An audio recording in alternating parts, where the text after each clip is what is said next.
ખબર નથી કે હાંજે એક ગોદડા હાટું એટલું બધું બાદણું થઈ જાય ને થઈ જાય એમાં ને એમાં માથા કૂટ. તો છે એવું કઈક જુનાગઢમાં થઈ જાય છે અમારી હાંજ. પછી રાજા અને પ્રધાન નીકળી જાય છે ખાવાની શોધમાં, કારણ કે હવે અમારા પેટનો ખાડો જેમ તેમ કઈ બુરાય એમ નથી. પછી અમે આવી જઈએ છીએ જુનાગઢની તળેટીમાં, જ્યાં અમને જોવા મળે છે મહાદેવની શિવલિંગ. પછી એના દર્શન કરી અમે ટકા આરે થોડીક રમત કરી નાખવી છે. ટક્કો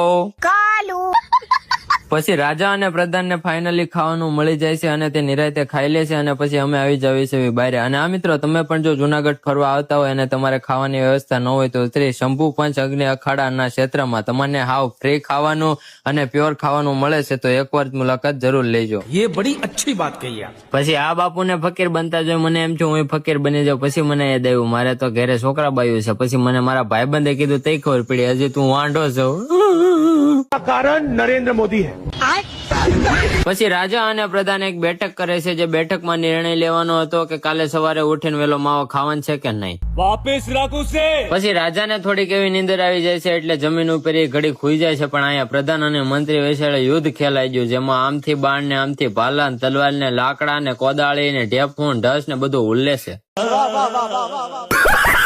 અને મારી હારે એવી પ્રજા પણ હતી જેના ફેફડામાં લકરો 4 ભાઈનો ધવાડો જ ભરાયેલો છે. અને પછી વહેલી સવારે બધાને જગાડી દીધા અને ચા પાણી નાસ્તા કરાવી.